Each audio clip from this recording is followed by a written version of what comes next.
결론, ESG 실천입니다. 아메이의 맨 처음 제 어린아이가 아메이 제품만 써보고 느꼈던 그 아메이의 철학, 그 철학, 여러분의 감동, 그 감동 그대로 우리 소비자한테 전달해보세요. 그러면 우리 소비자들은 바로 ESG 실천가로 만드는 비행기 되고요. 우리가 바로 녹색 발자국의 주인공이 되겠습니다. 아메이의 용은 ESG의 실천입니다. 사장님들이 아메이와 함께 행복하게 잘 사는 그날까지 잘 사는 멘토스쿨의 이영권이라고 합니다. 여러분 반갑습니다. 저는 청주와 서울을 오가면서 사업을 하고 있고요. 제 스폰서 사장님은 대학교 서클 후배이신 최병준 박현경 사장님이시고요. 저는 최명신 다이아몬드 사장님과 그 그룹에서 아주 재밌게 아메이 사업을 진행하고 있습니다. 오늘 제가 강의를 맡아서 하게 된 그 테마는요, ESG로 전하는 아메이라는 제목으로 여러분과 같이 대화를 나누려고 해요. 좀 전에 우리 사장님들과 시작하기 전에 좀 말씀을 나눠봤는데, ESG 들어보면 알 거는 같은데, 이 ESG를 어떻게 우리 아메이의 사업에 소비자들한테 ESG의 특징을 활용해서 사업을 전달하게 될지, 또 제품을 전달하게 될지에 대해서 생각만큼 쉽지는 않으실 겁니다. 입에서 ESG 말이 잘 안 떠오르실 거예요. 그 부분을 제가 좀 착안을 해서 제가 그 부분에 도움을 드리고자 좀 강의를 준비를 했으니까 여러분 집중해 주셔서 들어주시면 감사하겠습니다. 제목은 이렇습니다. ESG로 전하는 아메이라는 제목이고요. 강의 시작하겠습니다. 이렇게 이쁘장한 한 초등학교 한 4학년 되는 학생인 것 같아요. 설거지를 하고 있습니다. 이 학생이 쓰고 있는 세제가 이렇게 생긴 세제예요.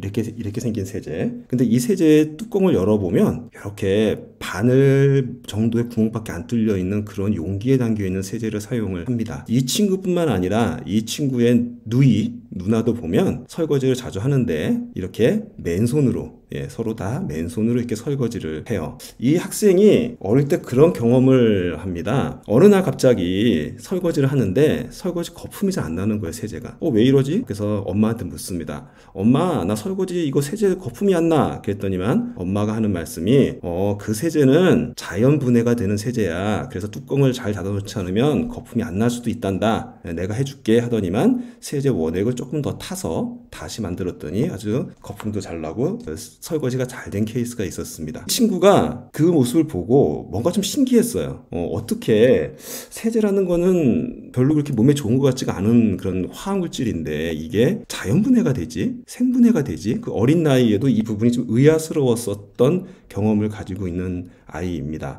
그 후에도요, 이런 경험을 합니다. 이게 사실은 한 40년 전 얘기거든요. 40년 전. 지금의 얘기가 아니고요. 40년 전에 이 학생이 또 어떤 경험을 하냐면, 그 당시에는 겨울이 되면 항상 저녁에 감귤 있죠, 감귤. 감귤을 한 박스씩 사다가 집에 쟁겨놓고, 그 당시에 박스는 종이 박스가 아니었어요. 나무 괴짝 박스였습니다. 거기다가 한 박스씩 사다 놓고 밤마다 TV를 보면서 가족들과 함께 텔레비를 보면서 귤을 까먹던 그런 일이 많았었어요. 근데 여러분 아시죠? 저녁 먹고 나면 뭐예요? 양치하잖아요. 양치하고 나서 이제 아버님이 그럽니다. 영건아, 가서 귤 좀 갖고 와라. 그러면 이제 들어로 가져가서 귤을 갖고 와서 이제 가족 수대로 나눠서 먹어요. 그러면 바로 이 표정이 나옵니다. 셔서가 아니고요. 써서. 여러분 그런 경험도 해보신 적 있으시죠? 실제로 이런 경험이 많이 하셨을 거예요. 그런데 저는 이때 신기한 경험을 합니다. 지금으로부터 무려 40년 전 얘기인데요. 저희 집에 있던 치약은요, 그 치약은 이를 닦고 나면 이 귤을 먹어도 쓰지가 않았었어요. 그래서 이 또한 제가 되게 신기했었습니다. 그리고 또 한 가지요. 요 그림의 위에 있는 이렇게 노란 이 비누가 있었어요. 당시에 아이인 저희한테는 안 주고요. 이게 안방에 어머니가 아버님만 몰래 쓰고 있으셨어요. 그래서 제가 몰래 그 안방에 가서 이 비누를 써봤거든요. 써봤는데 이 비누를 써보면 보통 제가 그때 건성 피부라서 얼굴을 세수를 하고 나면 얼굴이 땡겼거든요. 근데 이 비누로 세수를 하고 나면 얼굴이 땡기지가 않더라고요. 그래서 제가 맨날 세수를 할 때 안방에 어머니 몰래 가갖고 이 비누를 썼던 기억이 있습니다. 여러분들은 지금 이 세 개의 상품들 다 쓰고 계시죠? 저는 이거를 40년 전에 경험을 했었습니다. 바로 제 얘기를 한 거고요. 그 당시에 제가 11살, 12살 때, 초등학교 한 4학년 때였었고요. 그 당시에 제가 이 세 가지 제품을 미제 아줌마라 그러죠. 그 당시에는 미군 부대를 통해서 아메이 제품이 정식으로 우리나라의 어떤 그런 어떤 사업으로 들어온 게 아니라 미제 제품을 미군 부대를 통해서 보따리 장사가 돼서 한국에 들어와서 일부 사람들이 방판으로 이렇게 파는 그런 분이 계셨었어요. 그래서 그런 분을 미지 아줌마라 그랬는데요. 그런 미지 아줌마를 통해서 제가 이 세 가지 제품을 초등학교 때 써본 기억이 있습니다. 근데 그때 제가 어떤 생각을 했냐면요.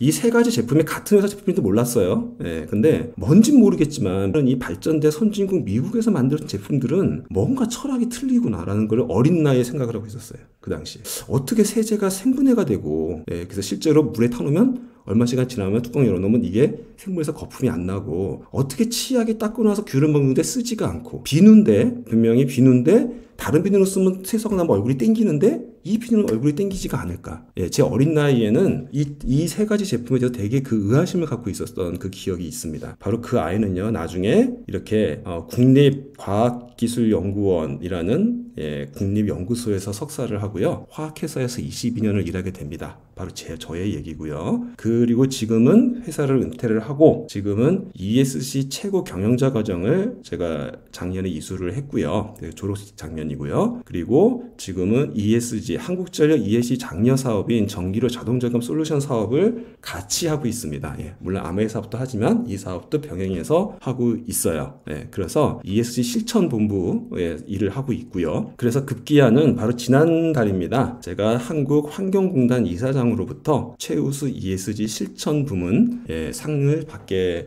됩니다.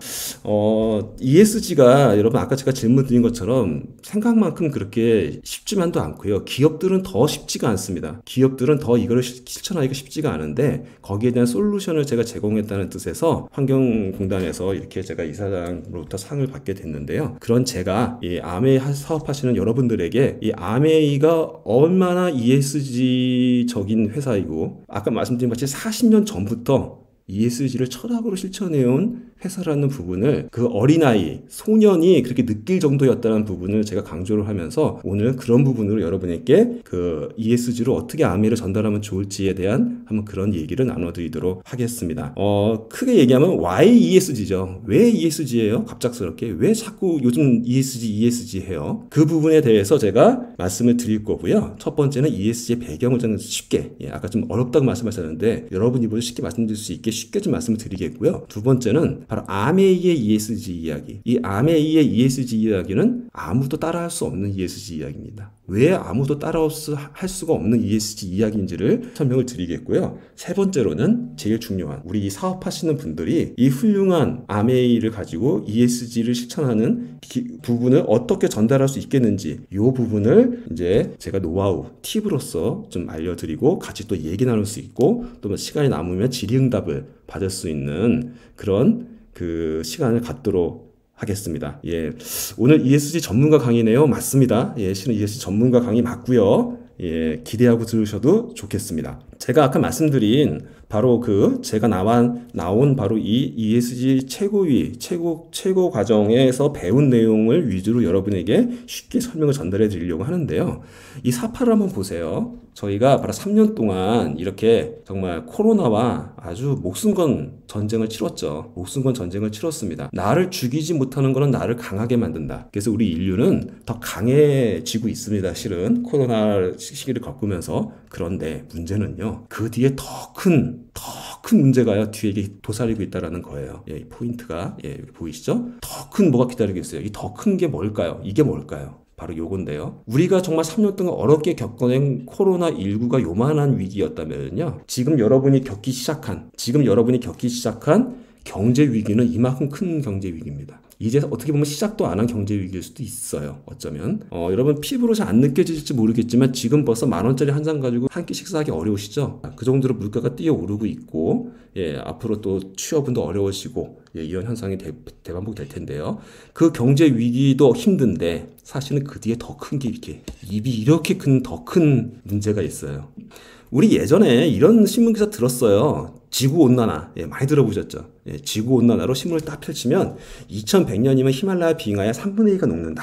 이런 이제 신문 기사들이 한 10년 전부터 있었습니다. 근데 여러분, 이 기사 맞아요? 틀렸죠. 2100년이 아니고요. 이미 2020년인 지금에 벌써 북극은 히말라야 산맥 다 녹아졌고요. 예, 이렇게 북극도 녹아서 이 백곰이 발붙이고 살 곳이 없는 상태가 지금의 상태입니다. 그러니까 그 기사가 맞아요? 틀려요? 틀렸죠. 더 빨리 2100년이 아니라 2020년에 벌써 그런 상황이 발생되고 있는 겁니다. 여러분들 이 부분을 좀 이해하기 위해서는요, 제가 책 강문을 좀 권해드릴게요. 이런 책이 있습니다. 2050년 거주불능 지구라는 책이 있어요. 예, 이 책을 제가 우연히 알게 돼서 읽고서 상당히 좀 속된 표현으로 불쾌했습니다. 너무너무 불쾌했어요. 왜냐하면요, 제목에 나와 있잖아요. 2050년이면 지구에 못 산다는 얘기잖아요, 여러분. 이거 납득 가세요?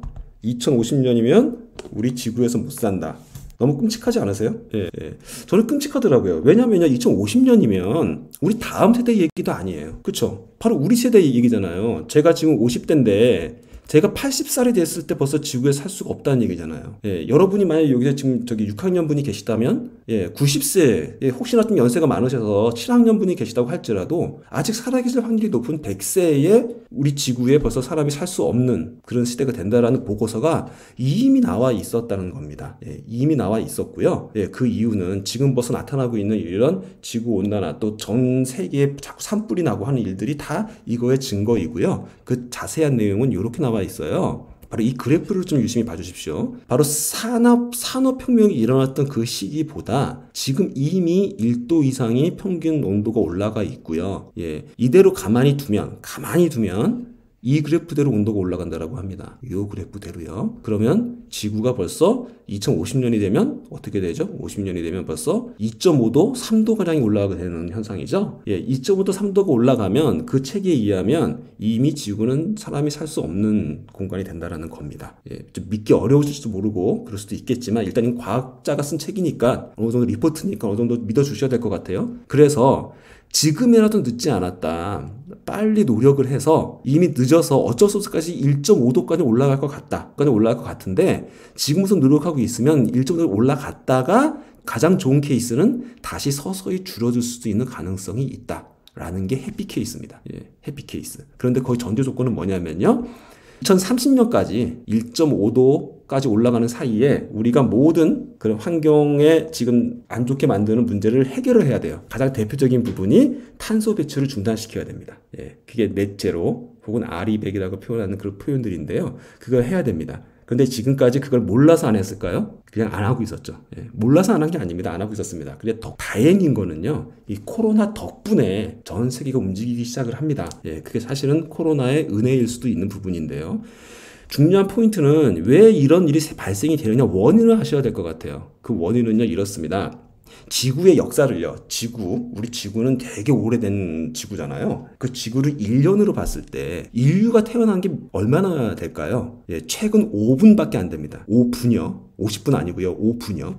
5분밖에 안 되고요. 아까 말씀드린 산업혁명이 일어나서 우리가 그 에너지를 막 써버리는, 화석 연료나 천연자원을 막 써버리기 시작한 거는 1초도 아니고 0.2초밖에 안 됩니다. 지구 전체의 역사를 1년으로 봤을 때 우리가 산업혁명이 일어나서 화석 연료와 천연자원들을 마구 쓰기 시작하는 시기가 0.2초밖에 안 된다고요. 그런데 그 기간 동안에 지구에 존재하는 천연자원의 3분의 1을 사용해버린 겁니다. 이게 바로 원인이에요. 이게 원인. 지구라는 거는요, 살아있는 어떻게 보면 생명체이기 때문에 우리가 아무리 공해물질을 만들어도 지구가 알아서 다 자정화를 시킬 수 있습니다. 그런데 이 인간이란 종족이 갑작스럽게 0.1초밖에 안 되는 시간에 지구 전체를 1년으로 봤을 때 그 짧은 기간에 갑자기 지구 전체의 3분의 1에 해당되는 천연자원을 다 땅에서 빼다가 석유를 막 그냥 파이프로 뽑아다가 다 태워버린 거예요.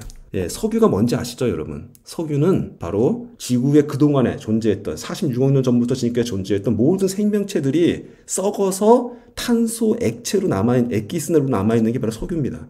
저희들도 죽어서 썩으면 다시 석유가 돼요. 석유나 석탄이나 혹은 다이아몬드까지도 될 수가 있습니다. 그게 탄소 화합물이기 때문에 그래요. 근데 그 화석 연료를 뽑아내서 억지로 인조로 뽑아내가지고 불로 태워버린 거예요. 최근 몇십 년 동안에요. 그렇게 태워버리니 이 지구 대기는 어떻게 되겠습니까? 대기의 탄소량이 엄청나게 늘어나면서 온난화가 발생이 되는 거죠. 이제 좀 이해가 되시나요, 여러분? 요 느낌을 잘 알아주시면 좋겠어요. 왜 갑자기 지구 지구온난화 그게 왜 사람 탓이야? 예, 충분히 사람 탓일 수 있는 수치가 있습니다, 여러분. 그 부분 좀 알아주시고요. 바로 그 그래프가 이렇게 되는 거예요. 지구는 46억 년 전인데요. 인류가 태어난 거는 여기밖에 안 됩니다. 지금이 현재라면 요거밖에 안 돼요. 즉 5분도 안 되는 간격밖에 안 됩니다. 그 중에서도 0.2초 그 기간 내에 우리가 천연자원을 다 써버렸구나. 또 한 가지요. 코로나가 그 고생했던 코로나가 왜 왔는지도 여러분 한번 알아봐 주십시오. 요것도 그 이바이오데 교수님이 밝히신 내용인데요. 뭐냐면요. 우리 지구에 그 모든 동물의 무게를 달아보면은요. 인류의 무게는요. 1%밖에 안 됐었대요. 옛날에는요. 1%밖에 안 됐었대요. 근데 최근에 와서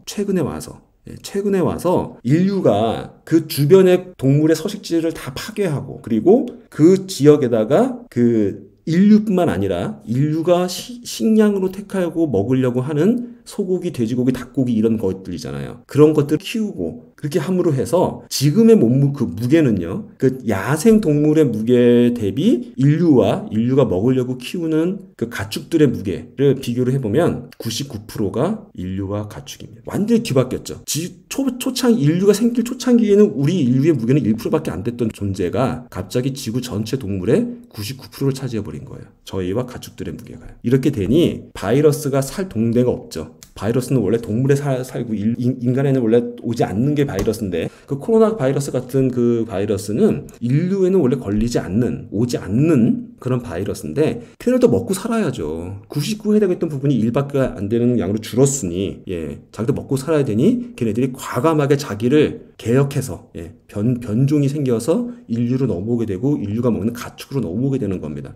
그 현상이 바로 인수 공통 전염병이라는 부분이에요. 즉 원래 동물에 있는 바이러스는 동물에만 있고 사람에 있는 바이러스는 사람에 있어야 되는 것이 얘네들이 변종을 일으켜서 왜냐하면 지구의 대부분이 인간이니까. 그러니까 인수 공통 전염병으로 바뀌어서 나타나는 게 바로 지금의 이 팬데믹 현상인 겁니다. 예로요. 1918년도에 스페인 독감이 생겨서 전 지구의 4분의 1이 죽은 걸로 알고 있습니다. 이런 팬데믹이 있었고요. 그 다음에 2003년도에 사스, 그 다음에 조류 독감, 이게 가축으로 오는 거예요, 이제. 그 다음에 돼지로도 오고요. 사람한테 왔다가 가축으로 왔다가, 사람한테 왔다 가축으로 왔다 하면서 계속적으로 2, 3년 텀으로, 5년 텀으로 이렇게 계속적으로 바이러스가 나타나고 있고요. 코로나19가 이제 올해로 예를 들어서 이제 좀 잠잠해졌다고 하신다라면 또 2, 3년 후에 다시 또 뭔가가 나타난 거는 어떻게 보면 기정사실입니다. 이거는 다 인류가 저지른 죄 때문에 그래요. 즉 인간이 이렇게 과육을 부림으로 해서 대량 소비, 대량 생산, 대량 폐기물을 만들다 보니 짧은 기간 내에 이 삼박자가 쫙 맞아져서 서식지를 파괴하고요. 그 다음에 과도하게 육식을 많이 하게 되고요. 그 다음에 기후변화를 많이 일으켜서 그래서 결국은 지금 같은 이런 형상이 나타나고 있다. 그래서 더더욱 뭘 해야 된다고요? ESG 그 개념이 점점 더 중요시되고 있는 상황이 되는 것입니다. 자, 그래서요, 그 탄소 중립을 왜 탄소 중립 많이 들으셨을 텐데, 왜 탄소 중립 해야 되는지 느낌이 오시나요? 이제 느낌이 오실 거예요. 인간이 땅 속에 있는 탄소를 다 뽑아서 태워버렸으니, 그게 대기에 다 떠다니고 있으니, 그게 문제다. 더 이상 사람이 탄소를 더 이상 발생시키면 큰일 나겠다. 우리가 지구에 못 살겠다. 그러니, 우리가 살기 위해서라도, 살아남기 위해서라도 탄소 배출량을 줄여야 된다. 아예 0으로 만들어야 된다. 탄소 중립을 만들어야 된다라는 부분이 바로 탄소 중립. 즉 엄청나게 지금 간절하고요. 엄청나게 지금 그 살아남기 위해서 아주 희박한 상황이라는 부분입니다. 말은 이렇게 좋게 하고 있지만요. 자, 그래서 사실은 1987년부터 이 문제는 발생이 돼서 많은 그 세계 기구들이 얘기를 나누고 있었고요.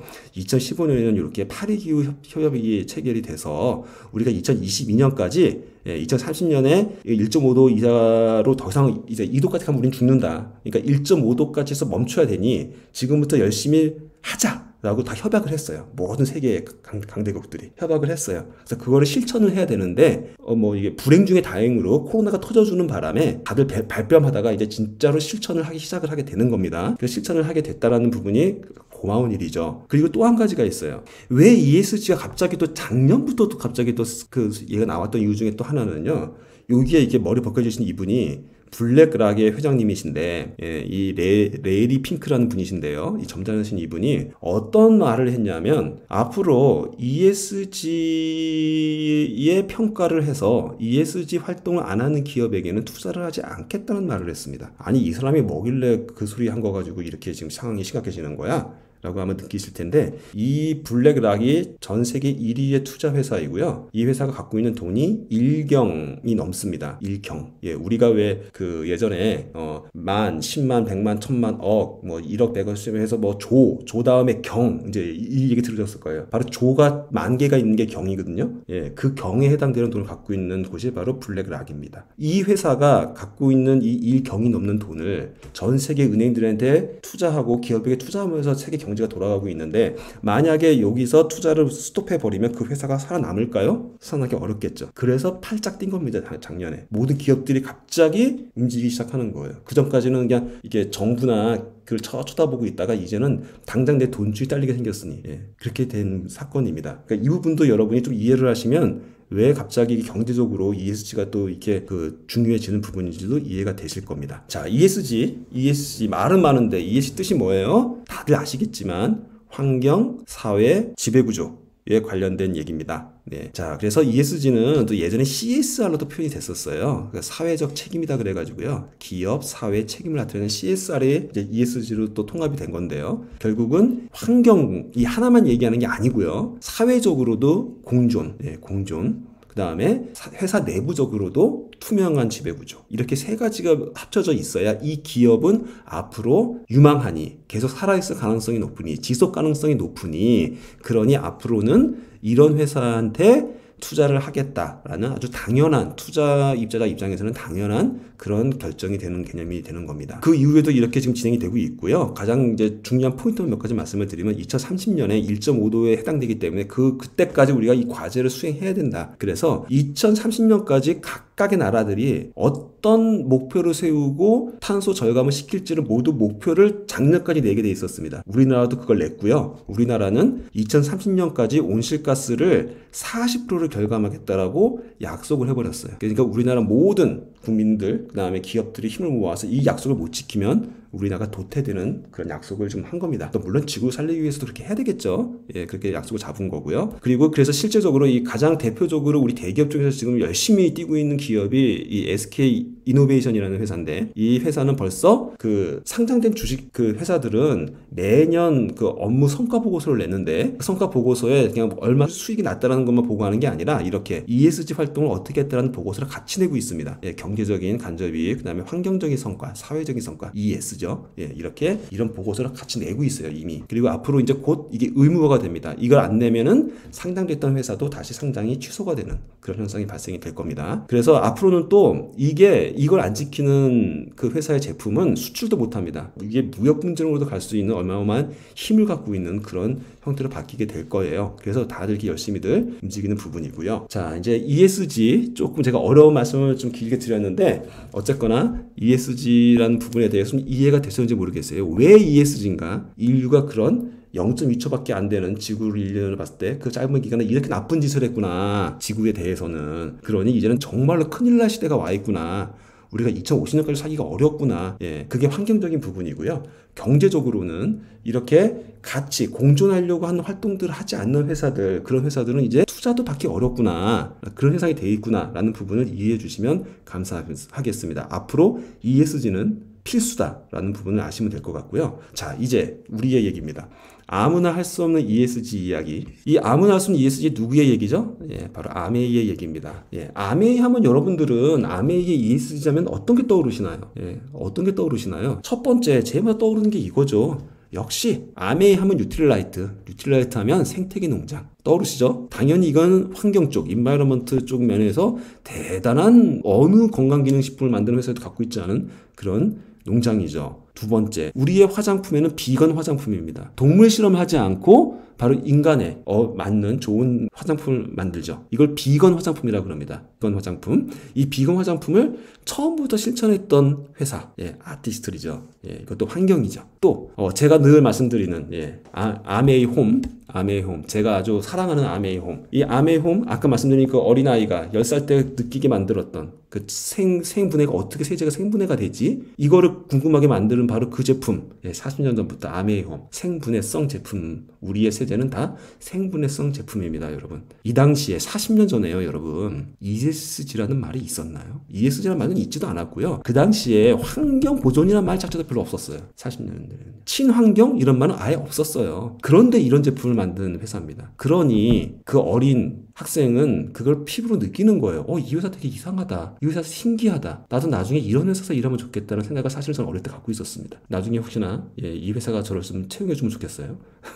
이 회사는요, 포장재마저도 친환경 포장재를 사용합니다. 100% 재활용되는요.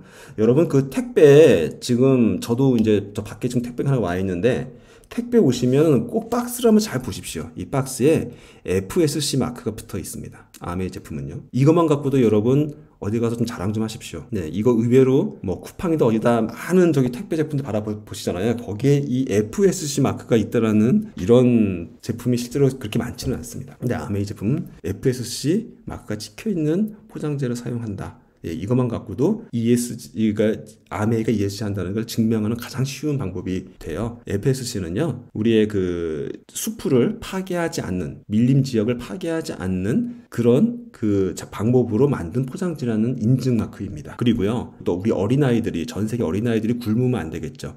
영양식조가 건들면 안 되겠죠. 그래서 많은 업체들이 좋은 뜻으로 우리 오지의 어린아이들한테 좋은 영양제나 음식을 기증을 하고 공급을 하고 있습니다. 그거 당연히 좋은 일인데요. 우리 아메이는 그거는 당연히 하고 있고요. 거기에 플러스로 이렇게 어린이 영양지수 이런 거를 해서 어릴 때부터 아이들이 앞으로 100세 시대, 120세대 살아가는 데 있어서 건강을 어떤 식으로 지키고 어떻게 관리해야 되는지를 어릴 때부터 교육시키는 그런 프로그램을 운영하고 있습니다. 이거는 소셜, 사회에 해당되는 부분이 되겠죠. 그 다음에 그 지역 간의 공존입니다. 즉, 우리나라 그 아메이 코리아만 갖고 얘기를 한다면요. 아메이 코리아는 부산에 아시아 물류센터를 유치하고 수많은 고용 창출을 일으키고 부산의 경제를 위해서 지금 벌써 수천억의 그 경제 효과를 만들어내고 있죠. 그리고 그거로 부족해서 창원에다가는 이 파이토제노믹스라는 회사를 같이 만들고 그 지역에 바로 이 지역이 뭐로 유명하냐면 한약재로 유명하니까 우리나라의 그 한약 성분들을 같이 이 아메이와 공동 개발을 해서 좋은 제품을 만들어가는 그런 파트너 공장을 만들어서 그 지역사회의 공존을 같이 하겠다라는 그런 활동을 하고 있습니다. 물론 S죠. 그리고 우리나라의 많은 우수한 작은 중소기업들을 살리기 위해서 원포원 프로젝트를 하고 있고요. 이 원포원 프로젝트는 큰 회사라 한다기보다는 작은 회사입니다. 중소기업들이 기술력은 있으나 팔로는 못 찾거나 혹은 그 기술이 어떻게 좀 더 개발이 되면 제대로 상품화가 되는지를 모르는 분들, 그런 분들을 키워서 최근에 우리 화장품이나 화장 그 기구들, L400 같은 기구들, 또 이 이게 마사지하는 기구들 보면 다 우리나라 제품이에요. 우리나라 기업의 제품들입니다. 같이 공동 개발을 해서 만들어낸 제품들이죠. 이 또한 바로 중소기업가의 상생을 위한 프로젝트를 실천하고 있는 기업이다라는 게 증명이 되고, 그러다 보니 아메이가 SBS다가 방송 보내달라고 했을까요? 아니요. SBS가 와서 방송을 해갑니다. EBS가 와서 아메이를 찍어갑니다. 그런 회사가 되겠습니다. 왜? ESG를 방송을 해야 되는데 ESG를 제일 잘하는 회사가 아메이니까. 그러니까 방송국들이 당연히 아메이를 찾아와서 방송 좀 내보내겠습니다 하고 좀 찍어가는 개념이 되겠죠. 그런데 왜 아메이는 이게 남다르느냐? 아메이는요, ESG가 있어서 ESG 활동하고 있는 게 아니거든요. 원래 그 창업 이념이 바로 이거였기 때문에 그렇습니다. 아메이는 60년 전부터 그냥 해오던 일이에요. 왜냐면 아메이가 존재한 이유가 그거였기 때문에 그렇습니다. 아메이가 존재한 이유가 바로 뭐였냐면요, 어떻게 그걸 했냐면요, 사람에게도 자연에게도 이로운 것을 만들겠다라고 선언을 하고 처음에 에로시를 만들어서 시작한 게 아메이거든요. 세제인데 사람에게도 이롭고 자연에게도 이로운 걸 만들겠다라고 선언을 하고 만든 게 에로시라고. 그러니 당연히 이 회사는요, 그냥 내 창업 이런대로 60년을 꼬박꼬박 해온 겁니다. 사람에게도 이렇게, 자연에게도 이렇게 자연스럽게 ESG 활동이 되는 거죠. 철학이 ESG인데 어떻게 실천을 안 할 수가 있겠어요? 그걸 아메이는 그냥 실천을 해온 겁니다. 남들이 안 하던 거를 그대로 철학대로 실천을 해온 거예요. 창립자의 철학대로. 그 철학을 느낀 게 바로 제가 말씀드린 저를 지금 그 모델로 말씀을 드리는 거예요. 이거를 무슨 교육을 해서 알았다가 아니라고요. 예, 이 제품을 써보면 조금만 생각을 가지고 이 제품을 써보잖아요. 그러면 뭔가 이 회사 제품은 뭔가 철학이 있는 것 같이 느껴져요. 저는 그랬습니다. 제가 11살 때 아메이 사업을 했을까요, 제가? 아니겠죠. 11살 때 단순히 그냥 어머니가 꼼쳐놓고 비싼 돈 주고 샀던 미제 제품, 그걸 몰래 써보면서 느꼈던 바로 그 감동을 말씀드리고 있는 거예요. 그게 알고 보니 아메이의 철학이었다고. 그리고 그게 지금 와서 보니 내가 돈 주고 배운, 대학원에서 돈 주고 배운 ESG, 바로 그 철학이더라는 겁니다. 그게 바로 아메이였다라는 부분. 거기에 중요한 지금에 뜨고 있는 키워드는 공존인데요. 공존, 그 많은 이 비건 화장품, 생태계 순환, 물류센터, 나눔운동, 생태계 농업, 이 모든 것들을 아메이는 그냥 그때부터 하여오고 있었다라는 겁니다. 실천부터 했다는 거예요. 실천이 먼저고 그 다음에 ESG 정립이야. 이게 아메이예요. 근데 지금의 세상은요, ESG가 뜨니까 이제 와서 기업들이 동참을 하는 거예요. 나도 ESG 한다? 나도 ESG 한다? 이렇게 자기가 지금까지 해오던 행동을 ESG에 맞추고 있는 거죠. 혹은 없었으면 만들어서 하고 있는 거가 지금 ESG 많은 기업들의 활동이 되죠. 심지어 아메이는요, 스스로 자기가 인증을 만들어요. 그래서 자연 원료를 가지고 기능도 좋은 제품을 만드는 회사들한테 아메이가 인증 마크를 만들어서 붙여주는 이런 행동도 했던 게 바로 아메이입니다. 즉 시작부터 지금까지 그리고 앞으로도 ESG가 아니고 ESG 플러스가 나온다 할지라도 아메이는 그냥 그 이상을 하고 있는, 그 이상을 그냥 처음부터 실천하고 있던 회사였다라는 부분을 여러분들이 이해를 하시고 이 감동을 좀 전달을 해주셨으면 좋겠어요. 최근에 이제 그 말로 표현되어 있는 그걸 한번 제가 읽어드리겠습니다. 이건 회사, 우리 ESG 관련돼서 아메이가 하고 있는 공식적인 발언입니다. 사람에게도 자연에게도 이로운 것을 만들겠다. 환경 그리고 사회와의 공존. 요즘 많은 기업들이 말하는 ESG. 하지만 아메이는 60년 전부터 쭉 해오던 일. 기업의 지속 가능성을 위해 꼭 필요하다고 시작부터 생각했기 때문이죠. 유행이 아닌 철학으로, 선언이 아닌 실천으로 아메이의 ESG는 계속될 것입니다. 이 두 글자죠. 철학으로, 실천으로. 예. 사실은 나 ESG 해요 하고 아메이는 떠들고 다니지 않았었잖아요. 60년 전부터. 그냥 묵묵히 우리 회사는 그러려고 만든 회사고요. 그걸 묵묵히 지켜온 것뿐이고 실천해 온 것뿐입니다. 예. 그 회사에 우리가 제품을 써보고 아까 그 맨 처음에 보여준 그 사진의 그 어떤 꼬마애처럼 그냥 순수한 마음으로 이 제품이 너무 좋아서, 이 제품이 너무 자연에 이롭고 우리한테 이로운 것 같아서 권해주는 그 마음, 내 소중한 사람한테 이 제품을 쓰는 게 어떻겠니라고 권해주는 그 마음, 그게 우리 지구를 살리는 거 아니겠니? 라고 권해주는 그 마음을 나중에 그게 비즈니스가 돼서 돈이 돼서 돌아오게 만드는 이 선순환 구조를 만들겠다고 만들어진 게 바로 아메이라는 거라는 거죠. 제가 갑자기 이렇게 흥분하는 이유가 실은 제가 아메이를 만나서 처음 이 얘기를 그 STP 듣고 나서 처음 컴스홀에서 듣고 나서 제가 이렇게 강의를 했었거든요. 저한테 만약에 기회를 주시면 제가 10개의 단어로 10시간 동안 아메이에 대해서 강의를 해드릴 수 있습니다. 라고 말씀을 드렸었어요. 그 당시 제가 처음 사업 설명을 듣고 그 스피치를 했을 때. 예. 그 정도로 저는 어린아이 때부터 이 아메이 제품을 피부로 느끼고 있었기 때문에, 그 철학을 피부로 느끼고 있었기 때문에 아메이가 왜 이렇게 보상 플랜을 하고 있고 왜 이런 제품을 만들고 왜 이렇게 되는지를 저는 너무 납득이 돼요. 그래서 잘 설명할 수 있을 것 같아요. 예. 그래서 이렇게 좀 잠깐 흥분을 했습니다. 예, 죄송합니다. 그래서 결론은 이렇습니다. ESG와 아메이를 딱 콜라보 시켜서 봤을 때 딱 한마디로 말씀드려서 아메이의 ESG 경영은 다른 기업들과 완전히 다릅니다. 뭐로 다르냐고요? 홍보 수단으로 ESG를 사용하지 않습니다. 그냥 우리는 철학과 실천이었습니다. 라는 결론을 말씀을 드립니다. 지구를 위해서 우리가 해야 할 일이 있다. 예, 그게 바로 ESG다. 이제 느낌 오시죠? 지구를 위해서 우리가 할 수 있는 일은 그 무엇일까? 그 ESG 실천이다. 이제 이해되시죠? 우리가 지구한테 뭔 짓을 했다? 아까 앞에서 배우셨죠? 인류가. 그러니 인류가 지구에 살아남기 위해서도 우리는 뭘 해야 된다? ESG를 해야 된다. 자, 그러면 우리가 할 수 있는 ESG는 뭐가 있을까요? 우리는 소비자잖아요. 물론 이 중에는 제조업을 하시는 기업가도 계시겠죠. 그럼 기업가로서도 그렇고요. 우리 소비자로서도 그렇고요. 우리가 할 수 있는 ESG 경영 가장 쉬운 건 뭘까요? 바로 이 부분이죠. 예, 김문석 교수님이 우리한테 70일 동안 A7070에서 리더의 실천으로 강의해 주셨던 그 핵심은 뭐죠? 바로 사회 공존을 위해서 우리가 할 수 있는 가장 쉬운 일은 이겁니다. ESG 경영을 실천하시는 회사에 돈줄을 내주고요. 그 다음에 안 지키는 회사들은 혼줄을 내줘라. 예, 이거를 계속 얘기했던 거잖아요. 우리가 친환경 세제를 개발할 수는 없지 않습니까? 우리 소비자가. 하지만 그걸 개발한 회사의 제품을 써주자는 거죠. 예, 그건 가능하잖아요. 예, 그래서 오히려 소비자들이 더 힘이 세지는 겁니다. 앞으로 이제 보십시오. ESG 키는 소비자한테 있다는 거예요. 그 메시지를 전해주고 있는 겁니다. 그러면 어떤 기업에 돈줄을 내줘야 될까요? 5가지로 정리를 해줍니다. 이거는 제가 정리한 내용이 아니에요. 참고로 말씀드리면 이거는 아까 말씀드린 그 제가 수업을 받은 교수들이 5가지로 정리를 해줬어요. 앞으로 이 5가지 기업이 살아남을 것입니다. 이 5가지 기업에 주목하십시오라고 해준 5가지 기업입니다. 첫 번째, 그린워싱을 하지 않는 기업에 집중하라. 투자를 하든 이 기업의 제품을 써라라고 많이 얘기를 합니다. 그린워싱이 뭔지 알아야 되겠죠. 그린워싱이 뭐냐면요, 여러분. 그린워싱은 실제로는 환경 친화적인 제품이 아닌데 환경 친화적인 척하는 게 그린워싱입니다.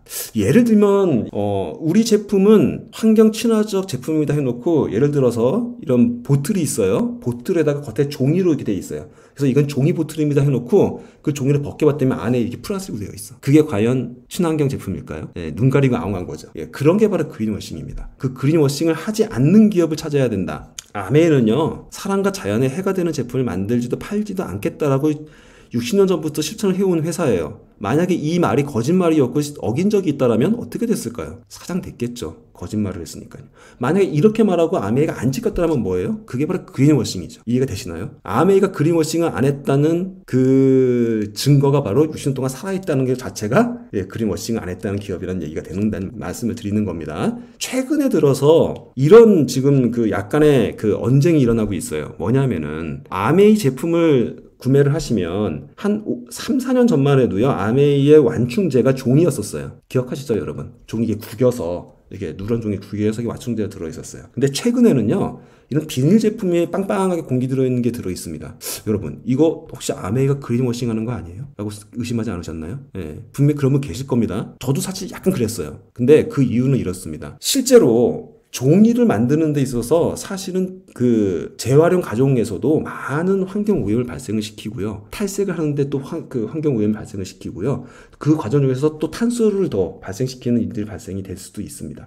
오히려 얇은 비닐 종이에 간편하게 만들어지는 이 공정이 탄소를 덜 발생시킬 수도 있어요. 그리고 적은 플라스틱만 사용을 하고요. 예. 그리고 더군다나 이 플라스틱은요, 우리가 사용되는 이 아메이가 사용하는 이 비닐은요, 종이보다 빨리 자연에서 분해되는 그 재질의 플라스틱을 사용을 합니다. 그럼 이제 이해가 되시나요? 아, 탄소 배출적인 면에서, 요즘 ESG 관점의 탄소 배출적인 면에서 이게 더 그 종이 재사용보다 이게 더 좋기 때문에 이걸 사용하고 있구나. 예, 그냥 아메이가 아니잖아요. 괜히 바꾼 거 아닐 거 아니겠습니까? 이게 싸서 바꿨을까요? 그렇지 않다라는 거죠. 바로 이런 부분이 진정한 그린워싱을 안 한다는 게 뜻이 뭘까라는 부분이에요. 또 한 가지, 전 다른 회사에도 이런 경험을 한 적이 있어요. 여러분, 그 랩이라고 왜 음식 먹고 나서 이렇게 얇은 비닐로 씌워서 버리는 비닐 있죠? 그게 환경 규제 물질로 바뀌어가지고, 왜냐면 그건 재활용이 안 되잖아요. 재활용 쓰레기로 분리 배출이 안 되잖아요. 그러니까 그 사용을 제재시키고요. 환경 배출이 되는 플라스틱 재질을 만든 제품을 사용을 하고 지금 정부가 권장이 돼 있어요. 근데요, 잘 보세요. 그 재활용하라고 되어 있는 플라스틱 제품이 제대로 재활용이 안 되면 쓰레기가 어떻게 되는 거죠? 더 많이 발생되는 거죠. 탄소 더 많이 발생돼요. 근데 그 얇은 비닐로 만약에 우리 그릇 위에다 씌워서 만약에 판매가 되면, 옛날 우리 자장면 배달시키면 나오는 거예요. 그렇게 배달시키면 사실은 쓰레기가 되게 적게 발생되는 겁니다. 탄소 배출적인 면에 있어서는요, 어쩌면 그 얇은 비닐이 더 그린워싱이 아닌 게 되는 거죠. 적게 발생시키는 거죠. 근데 오히려 재활용 된다, 재활용 마크 찍혔다는 이유만으로 오히려 실제로는 재활용이 덜 되는데, 왜냐하면 음식이 묻어있는 플라스틱을 그냥 버렸을 때는 재활용이 안 됩니다, 여러분. 그거 아시죠? 깨끗이 씻어 버려야지만 재활용이 됩니다. 그런데 아무리 그 마크 붙어진데 그냥 버리면 뭡니까, 그거? 다 환경 문제잖아요. 탄소 발생이잖아요. 참 그거보다는 랩치는 게 더 적게 발생시키는 거잖아요. 예를 들면 이렇다는 겁니다. 예, 진정한 그린워싱이 뭔지도 이것도 알고 여러분들 생각해 보시면 어떨까 싶습니다. 자, 두 번째는 온실가스 감축을 실행하는, 탄소 중립을 실행하는 기업에 집중해라라고 전문가들이 얘기합니다. 탄소 중립을 실천하는 기업의 입장에서의 아메이 한번 볼까요? 여러분, 한번 우리 다시 또 농장으로 가봐야 될 것 같아요. 여러분, 농업을 하면 탄소 배출을 안 시킬까요? 파타고니아 편에서 이게 정확하게 밝혀집니다. 실제로요, 식물이 그 광합성을 하죠, 여러분. 우리 자연 시간에 배웠죠. 광합성을 하는데, 광합성을 하면 어떻게 되죠? 대기 중에 있는 이산화탄소를 식물이 빨아들여서 그거를 이 땅에다가 다시 심어주는 역할을 해요. 그래서 식물을 많이 키워야 됩니다. 나무를 많이 심어야 지구가 깨끗해진다는 이게 바로 그 얘기예요. 즉, 이산화탄소가 어디로 간다고요? 토양으로 간다고요. 그러니까 농업을 한다는 자체는 이것만 바라보면 땅에 탄소를, 이산화탄소를 심게 하니까 좋구나 가 되는데요. 문제는 뭐냐? 농사를 지으면 1년에 한두 번씩 땅을 파헤치죠. 벼 한 번 심어서 걷어내고 또 그다음에 보리 심고 또 걷어내고 한 두 번 정도 땅을 뒤집어 엎잖아요. 그 과정에 기껏 땅에 심은 CO2가 다시 발생이 올라가는 겁니다. 그래서 한 해살이 식물을 자주 재배를 하는 게 농업이에요. 그렇잖아요. 그게 생산량이 늘어날 거 아니겠습니까? 이모작 삼모작도 하지 않습니까? 그래서 농업이 오히려 그 탄소를 발생시키는 그런 산업이 되는 겁니다. 그래서요. 온실가스의 4분의 1이 바로 농업에 의해서 발생이 되는 겁니다. 이 또한 아마 놀라운 정보를 아시게 되실 거예요. 그래서 파타고니아는 맥주를 만드는데 그 맥주를 만드는 그 식물이 다년생 식물이에요. 이 보리는 1년 키워서 배버려야 되지만 1년도 아니죠. 몇 개월 키워서 배버리지만요. 그리고 땅을 갈구지만 그 파타고니아에서 만드는 그 식물은요. 2년인가 3년인가 다년생입니다. 그렇기 때문에 땅을 2, 3년에 한 번 갈기 때문에 보리보다 훨씬 덜 땅을 뒤엎게 되죠. 탄소 배출을 줄이기 때문에 파타고니아가 그 맥주를 만드는 개념이거든요. 그러면요, 아메이는요, 인터뷰에 나옵니다. 건강한 토양은 대기 중 탄소를 흡수해서 탄소 배출을 막아줍니다. 그래서 그 뉴트리라이트의 그 농장에 가면 토양의 건강을 되게 중요하게 생각을 하고 관리를 하고 있어요. 그리고 또 이런 얘기가 나옵니다. 여기는 2년작 밭이라 2년 동안 자란 꽃들입니다. 1년생 작물을 키우는 게 아니고요. 2년 이상 작물을 키우고 있고요. 또 잘 알고 계시죠, 여러분들 다. 뉴트리라이트 농장에서는 2, 3년이 지난 다음에는 한 해를 쉬게 해주죠. 휴경을 해줍니다. 그래서 바로바로 땅을 또 갈아서 바로바로 또 저걸 하는 게 뒤집어 엎어서 하는 게 아니라 지력을 키우는 것도 있지만 그걸 통해서 탄소 발생량을 줄인다는 거예요. 그 넓은 땅에서 나올 수 있는 탄소 발생량을. 이런 것까지도 아메이가 ESG 때문에 이 일을 했을까요? 아니죠. 이미 그 전부터 60년 전부터 하고 있던 거죠. 아마도 제가 알기로는 뉴트리라이트는 80년 역사로 알고 있어요. 아메이보다 더 역사가 깁니다. 80년 전부터 이루고 있었다라고 여러분들이 이해해도 될 것 같습니다. 자, 그러면 지구의 건강한 토양을 만들고 토양에서 발생되는 탄소를 줄이기 위해서 뉴트리라이트 제품을 애용하세요. 말 됩니까? 안 됩니까? 되죠? 여러분이 건강을 위해서 천연 비타민을 섭취하기 위해서 뉴트리라이트 제품을 먹는다. 그것도 말 되지만요. 지금 ESG적으로 바라봤을 때는 농업에 의해서 발생되는 탄소를 줄이기 위해서도 뉴트리라이트 제품을 먹어야 된다고 얘기해도 틀리지 않다는 겁니다. 이 부분도 한번 생각해 보시고요. 또 한 가지, 아리백, 아까 말씀드렸던 아리백은요. 우리가 지금 사용하고 있는 전기를 화석연료로 사용한 전기가 아닌 재생전기, 즉 풍력, 태양열 이런 등등등 그 전기로 바꿔주는 거. 이게 바로 아리백인데 그걸 100% 바꾸겠다. 내가 쓰고 있는 전기는 풍력이나 태양열 이런 전기로 바꾸겠다라고 얘기하는 부분이 아리백입니다. 그런데 아메이가 제출한 글로벌 보고서에 이런 내용이 있어요. 아메이는요. 온실가스 감축량을 25% 감축하겠다고 목표를 잡았습니다. 그런데요. 결과는요. 41% 감축했습니다. 2020년 기준으로요. 초과 달성했다는 얘기죠. 여러분, 다른 기업들은 목표 잡아놓고 목표 달성하기도 힘들어서 갱리를 매는데 아메이는 목표를 초과 달성하고 있습니다. 두 번째로 아까 말씀드린 아리백, 풍력과 태양열을 사용하는 전력으로 바꾸겠다. 그러니까 아메이 제품을 만드는 데 있어서는 이 아메이 제품들을 만드는 데 있어서는 사용된 전기가 화석연료 전기 중에서 그 부분을 과감하게 재생전기로 바꾸겠다라고 약속한 게 지금 2배로 뛰어넘은 겁니다. 2019년도에 37%였는데 지금은 거의 70% 정도를 재생전기, 재생에너지를 사용하고 있다는 거예요. 자, 그러면 어때요? 내가 당장 쓰고 있는 전기를 70% 재생전기는 못 바꾸겠지만 내가 쓰고 있는 제품들의 그 회사가 쓰고 있는 전력이 재생에너지 쓰고 있는 전력의 제품을 쓰고 있다라면 우리가 ESG 경영하는 거야 안 하는 거예요? 하는 거겠죠. 아메이 제품 쓰면 아리백 실천하는 거다. 말 됩니까? 안 됩니까? 되죠. 어떻게 보면 간단한 얘기죠? 어떻게 보면 쉬운 얘기예요. 당연히 아리백 지키는 회사가 있다라면 그 회사 물건 쓰면 좋겠네. 다 알 겁니다. 근데 그 회사가 어디인데라고 물어보면 다들 몰라요. 근데 아메이는 70%를 재생에너지로 쓴 제품입니다. 금방 나오잖아요. 아메이 제품 써야 되겠죠? 예, 쉽잖아요. 세 번째, 제조를 넘어서 사용 과정을 건강을 책임지는, 단지 물건 파는 끝이 아니라요. 그 제품을 쓰는 과정에서도 문제가 생기면 안 되겠죠. 그 쓰는 과정이 건강이 나빠지면 안 되겠죠. 예전에 이제 옥시크린 같은 사건, 그런 일이 발생되면 안 되겠죠. 지금은요, 환경부에서 이렇게 친환경 CO2를 발생시키지 않는 사용 과정에서도 이런 게 발생되지 않는 마크를 이렇게 제정해서 쓰고 있습니다.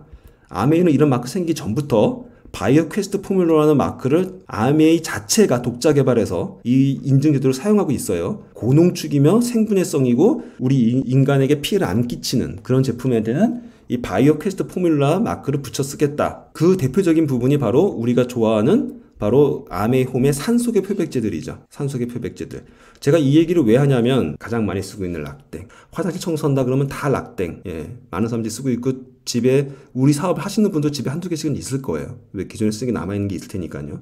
락땡을 왜 쓰지 말아야 되냐면요. 염소계 표백제이기 때문입니다. 염소는 상당히 몸에 안 좋은 거고요. 사용하다 잘못하면은 질식사할 수도 있고요. 환기 잘 시켜놓지 않으면 너무 고농도 사용하다 보면은요. 또 한 가지는 나중에는 이 기억력을 상실시키면서 치매 유발에 아주 쥐약입니다. 그래서 여러분들이 그런 걸 아신다 그러면 이 산소계 표백제를 반드시 사용해야 된다는 걸 아실 텐데 생각보다 산소계 표백제가 시중에 많지가 않아요. 제가 매일 아침마다 사실은 이 ESG 강의를 하거든요. 아침 6시 반부터 유튜브로 ESG 강의를 합니다. 그랬더니 많으신 분들이 그런 질문이 왔어요. 좋은 산소계 표백제 소개시켜 주세요. 그래서 제가 소개해 준 게 뭘까요? 예, 당연히 에로시죠. 저희 제품들. 이렇게 해서도 우리 아메이를 알려도 되고요. 이게 바로 아메이 사업이라는 의미를 떠나서라도 ESG 실천 사업이라는 거죠. 산소계 제품을 우리는 그전부터 이렇게 지켜오고 있었습니다. 여기에 대해서 자세한 내용은 제가 예전에 해드렸던 아마 세미나 때 해드렸던 강의 기억나실 겁니다. 예, 그 강의 필요하시면 제가 다시 보내드릴 테니까 한번 보시면 좋을 것 같아요. 자, 그 다음 네 번째, 소비자도 환경 경영에 동참할 수 있는 기업. 예, 소비자도 이 제품을 쓰면 환경 경영에 동참할 수 있다. 첫 번째, 물티슈요. 물티슈가 여러분, 물티슈에 사용되는 제품이 플라스틱인 거 혹시 아시나요? 그러니까 물티슈를 사용하면 우리는 휴지인 줄 알고 그냥 버리는데요. 그게 펄프 재질이 아니고요. 플라스틱 재질입니다. 결국 미세먼지 발생에 플라스틱을 저희가 쓰게 되는 거예요. 그래서 아메이가 판매하고 있는 이 물티슈는 펄프를 사용한 브랜드입니다. 라이오셀 섬유를 사용하고 있는 원단을 사용하고 있습니다. 써야 됩니까? 안 써야 되겠습니까? 당연히 써야 되겠죠. 홍보하시기 쉬우시겠죠? 두 번째, 아메이 제품의 아티스트리에 사용되고 있는 포장 용기는요 100% 사탕수수, 친환경 얼스팩을 사용하고 있다고 합니다. 화장품의 원가의 가장 많은 부분을 차지하는 게 포장재입니다. 용기예요, 용기. 화장품 용기. 아메이 제품들은 이 용기가 친환경 제조로 만들어지고 있다는 거죠. 세 번째, 아메이 제품 중에 액상 커피가 있습니다. 이 액상 커피에 사용되고 있는 커피가 자세히 보시면 이 청개구리 마크가 붙어 있어요. 이 청개구리 마크는 뭐냐면요, 레인포레스트 얼라이언스라 그래갖고 열대우림을 지키는 그런 방법으로 재배된 커피만을 사용합니다 라는 부분입니다. 바로 공정무역, 공정생산에 해당되는 부분인데요. 즉 어린아이를 학대하거나 혹은 그 작물을 만들기 위해서 열대를 파괴해서 커피 농사를 짓는다거나 이런 부분들을 배제한 방법으로 만든 그 커피만을 쓰는 게 우리 아메이의 커피 제품입니다. 제가 말씀드리는 가장 사랑하는 디시드럽스 고농축이죠? 고농축이니까 뭐가 안 들어요? 수출 수입하는 과정 중에 부피가 작아지니까 그만큼 10번 운송할 걸 한 번 운송하면 되니까 이렇게 농축되어 있으니까요. 그만큼 기름이 적게 들어서 탄소 배출량이 줄겠죠. 첫 번째, 탄소 배출량을 줄일 수 있습니다. 두 번째, 자연에 흘러들어가는 사용량을 줄일 수 있습니다. 물을 타서 쓰기 때문에, 희석해 쓰기 때문에 자연에 흘러들어가는 화학물질을 줄일 수가 있어요. 흘러가더라도 생분해됩니다. 그런 제품이 바로 디시드럽스이고, 실제로 우리 소비자가 가장 많이 배출시키는 환경 오염물질은 바로 세제입니다. 그런 면에서 우리가 좋은 세제를 써야 된다는 것은 중요한 부분이겠죠. 퐁퐁 하나 바꿔 썼을 뿐인데 그 소비자는 환경 운동을 한 게 된다는 겁니다. 여러분. 그래서 저는 이 디시드럽스를 사랑하고 가장 먼저 전달하는 이유가 바로 거기에 있습니다. 소비자를 환경 운동가로 만들어 주십시오. 그리고 그 외에도 아까 말씀드린 FSC 마크가 붙어 있는 것들은요, 우리 아메이 모든 제품에 택배 박스에도 붙어 있지만 이렇게 원포원에 사용되는 메밀 소면이나 우리 그 샤워기 있죠, 랩 B224 요런 제품들에도 다 이 FSC 포장재를 사용하고 있다고 해요. 마지막 다섯 번째입니다. 전 제품 전과정을 고려하는 기업 아시죠? 전 제품 전과정 하면 생산부터 친환경, 풍력, 태양열을 사용하는 대체 에너지를 70% 사용하고 있는 회사고요.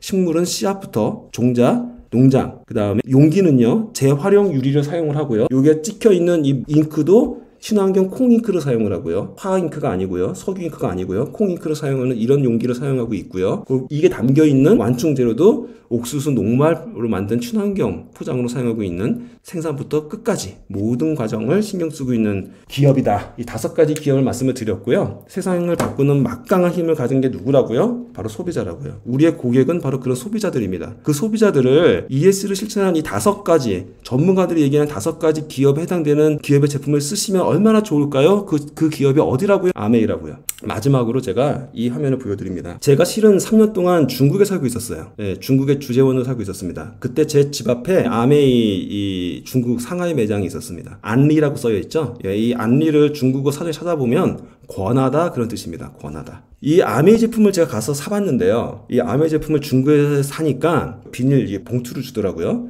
비닐봉투에 이렇게 적혀 있었어요. 이렇게 지금 자세히 보시면 뒤에 이 마크도 지금 이 녹색 발자국이고요. 녹색 발자국이 나무 이파리가 아니라 녹색 발자국이고요. 거기에 적혀 있는 중국어 말이 워먼드죠. 시스 루이서더라고. 우리나라 말로 하면 우리의 발자국은 녹색입니다 라는 얘기입니다.